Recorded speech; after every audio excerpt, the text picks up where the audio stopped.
Welcome to another edition of Lakeville's City Council Wrap-Up. During this program, we will highlight the agenda items presented to the Lakeville City Council at their December 7th, 2015 meeting. First highlighted item on the agenda is item number 5D, Public Works Monthly Report. And to provide the background information on this agenda item is Public Works Director Chris Petrie. Thank you, Mr. Mayor, members of the council. This is our November 2015 monthly report for the Public Works Department. And we'll start with some project updates. We'll focus on projects other than our roadway projects, because those, of course, have, for the most part, wrapped up for the season. But the one in front of you is our water treatment facility improvements. You can see a number of different photos, and I'll describe them here a little bit. The one in the middle, where you can see a concrete saw being used, that is the work in demolishing the wall between our original reservoir that's underground and the new reservoir that was recently completed, that will bring our total storage volume to just over 4 million gallons at the water treatment facility. The picture on the right side is the connection to a new backwash blower. Those are large blowers and air compressors that provide air to backwash our filters. We're adding an additional blower so that we can run more water, of course, through the water treatment facility. And then lastly, you see a couple of pictures on both the left side and kind of the center right of some pumps that are there, big motors. Those are two additional pumps that were installed in our high service pump area. The one on the left is a high service pump that actually pumps water out into the distribution system. The other pump is for some of our backwash tanks. So lots of work going on. Work yet to be completed are some repairs that needed to occur actually to another reservoir that sits below where those pumps are located. There's some minor repairs that need to be conducted there. And then lastly, we're also doing some upgrades to our chlorine treatment, so that we can also dose the chlorine at the appropriate levels with the additional water that's going to be going through the water treatment facility. The facility improvements are still on schedule to be completed in January of 2016. Staying on the utilities front, our Holyoke Avenue water tower. If you've driven by, you've seen a little bit more progress in the last few weeks. After work was done pouring the 12 ring sections, and you can see that in the photos. Each of the different lines on the shaft is a different section or ring section. There's 12 ring sections total. So those were completed, and then the ring beam, which is that little thicker part at the top, was also poured and completed, and that's what the actual tower itself will set on. The last part of that is the dome sections, and you see that in the photo with the kind of dome sections being lifted into place. There's 16 of those, and that's what, between the ring beam and the dome sections, that's what, once the tank is constructed, that's what it will rest on once it's raised to the top of the tank or to the top of the shaft. Just to let everybody know again, this is somewhat of a unique type of project. At least there's not that many composite tanks in the state. We do have one here in Lakeville. There is one in Apple Valley. But what's unique about this is the actual tank, or the bowl of the tank, is constructed on the ground and lifted into place. And I know I've mentioned that before. This tower is on schedule to be completed and online in the fall of 2016. Of course, we had our first major snow event right around the Thanksgiving holiday. We saw the majority of the snow come not only on Thanksgiving and a little additional cleanup the day after, but really it occurred on November 30th and rolled into December 1st as well. We saw about 3 inches of snow in the first round of snow on November 30th, followed by a couple of additional wet, slushy inches. Our operations started early in the morning, as all of you are aware, on Monday morning with our Public Works and Parks Maintenance staff. And then continued into Tuesday, the 1st of December, with all of the cleanup activities. Throughout the course of the storm, our plow operators spent in excess of 200 hours performing snow and ice control operations, and applied about 170 tons of de-icing chemical to our over 270 lane miles of street. Of course, the council's aware, but for the public's benefit, our goal with every snow removal and de-icing event is to provide a safe driving surface for motorists and pedestrians just as quickly as possible. And lastly, I wanted to mention our pavement rating. I know the council is aware of our pavement management program and some of the philosophies that that the council's endorsed in different policies. But each year the city rates a third of our pavement, and that includes not only our city's roadways, our trails, but also, of course, all of our city parking lots. This rating is used, of course, as a planning tool to highlight the worst areas and allows us adequate time for budgeting and what the costs would be associated with maintaining all of those different pavement surfaces. This was our first year that we have conducted all of the pavement ratings by internal staff, by city staff, and not relied upon the use of a consultant. All the pavement ratings were completed. We use that data, we compile that data using MnDOT standards for pavement rating, and we come up, of course, as the council knows, with an overall condition index rating, and that's what we use, of course, to put together our capital improvement plans, of course, our normal maintenance, but also very important, our street reconstruction programs. So just to give the council an idea, what does that mean on a scale of 0 to 100 for OCIs, or overall condition index rating? The photo in the center of the screen is rated at an 8 on a scale of 0 to 100. You see alligator cracking, block cracking, all sorts of things where the pavement's deteriorating. Some of the other two photos that you'll see on either side of the screen are a little higher than that. They're in the 30 to about 50 range on OCI, but you see what that means for conditions. Once we get definitely below a 30 rating is when we are forced into a reconstruction. Even sometimes around a 50 rating is where we start needing to contemplate something more than a simple mill and overlay and a reconstruction. So those ratings have been completed, and of course they'll be used in all of our future planning efforts. And that does conclude our monthly report for the month, and I'd be happy to answer any questions. Next highlighted item on the agenda is item number 7, resolution approving Dodd Crossing preliminary plat. And to provide the background information on this agenda item is City Planner Darrell Morey. Good evening, Mayor and council members.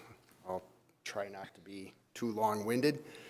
You're correct, this was seen by the City Council last June, as a matter of fact. And just to familiarize everybody with the location again, it's bounded on 3 sides by county roads, County Road 46 to the north, Pilot Knob or County Road 31 on the east side, and Dodd Boulevard, County Road 9 on the south side. The proposed preliminary plat is 67 single-family lots and 3 outlots, and in the parent parcel is approximately 30 acres in size. The preliminary plat originally approved was back from June in 2014.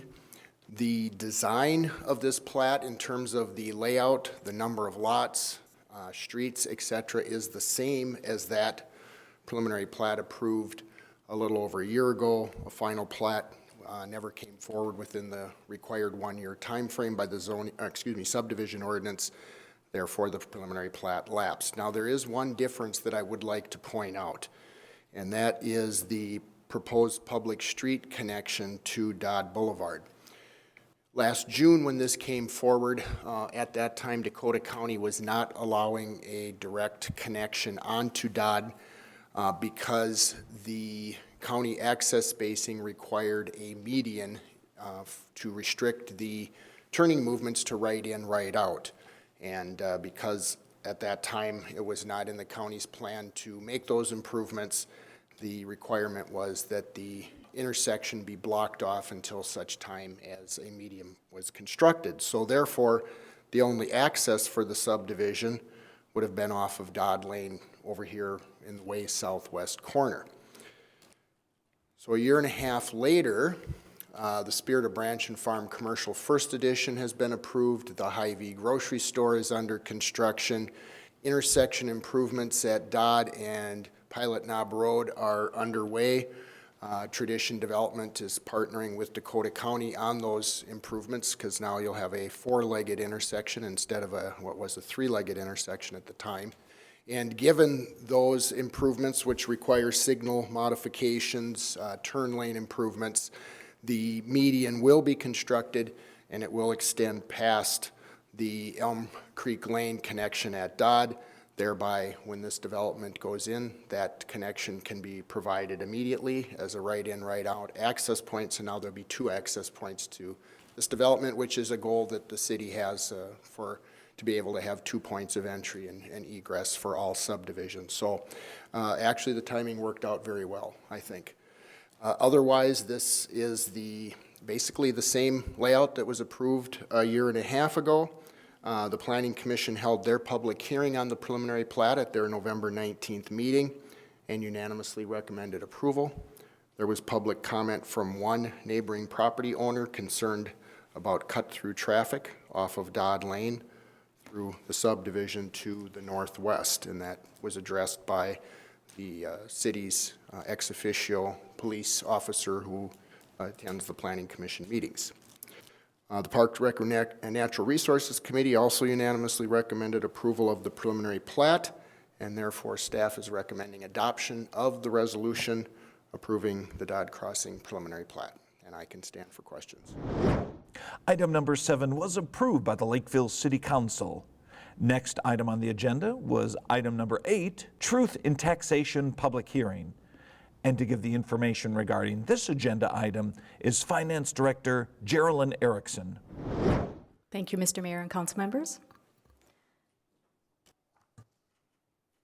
Minnesota statutes require that we hold a public hearing, or what is referred to as a truth in taxation hearing, or others refer to it as a public budget meeting, before the adoption of this 2016 budget and tax levy. It provides the public, the taxpayers, to provide input and provide comments and ask questions about the budget and the tax levy. So I do have a brief presentation. And as part of the presentation, I want to talk a little bit about the process that we went through for both the budget and the capital improvement program, and provide an overview of the budget and the tax levy, provide some impacts of tax levy and fees, and then be able to hold the public hearing and have public comments. First of all, the budget and the CIP process. I'm including the CIP process in this presentation because it's been an integral part of establishing the 2016 budget. It's basically long-term planning for many of our infrastructure and equipment and so forth.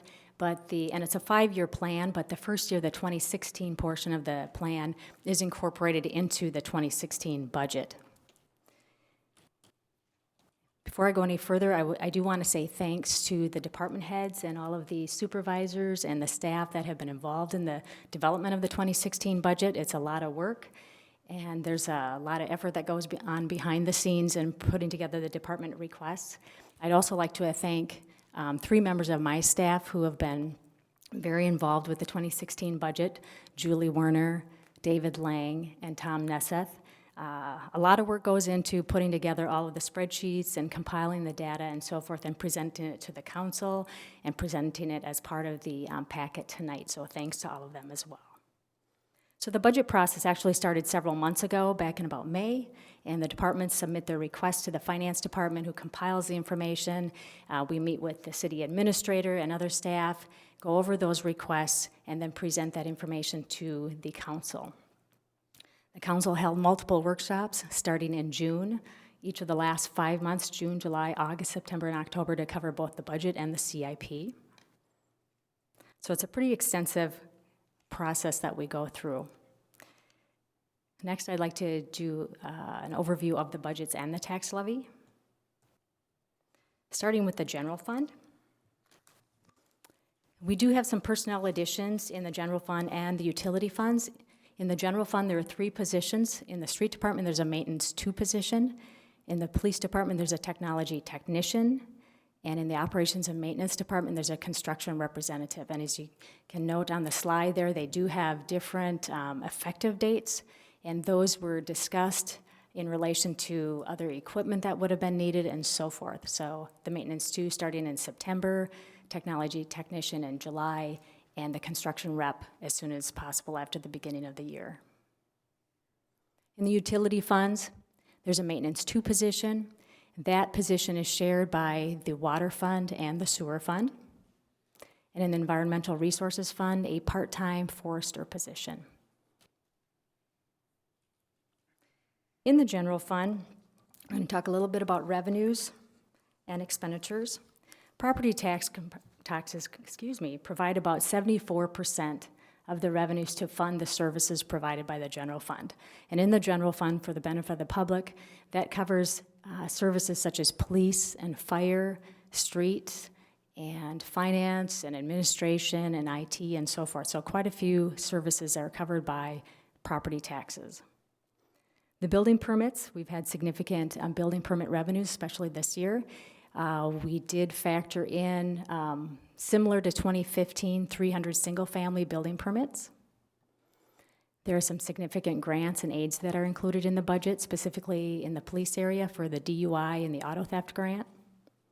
And one reduction, a significant reduction, was $85,000 that we anticipate receiving in 2015 as a part of a redistribution of TIF proceeds from a district that was decertified at the end of 2014.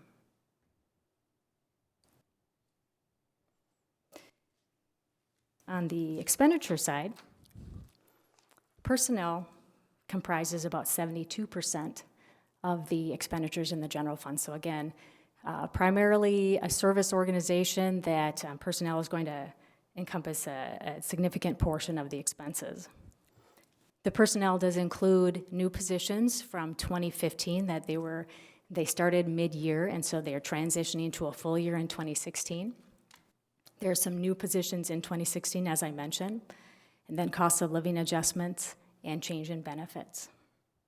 For commodities, that includes things like parts for equipment repair, chemicals for our streets and so forth. Under other charges and services, in 2016, we have election to hold. We have, the expenditures associated with the police grant, the DUI grant, the County Road 70 corridor study. Now, we did reduce the insurance expenditure that we are charged, the general fund is charged, that goes to the municipal reserve fund. And then we added a transfer out of $50,000 to fund the equipment fund. And I'm just highlighting the larger ones. There's a lot of different changes in every department, but just really focusing on the larger changes. In the liquor fund, that's one of our enterprise funds, our revenues, we're certainly tried to be conservative in the projections for the revenues in 2016. We are cautiously optimistic that we're going to do well compared to this year and prior years. The revenues for this year, we're doing better than we originally anticipated, so 2016 is just slightly higher than what we estimate for 2015 year end.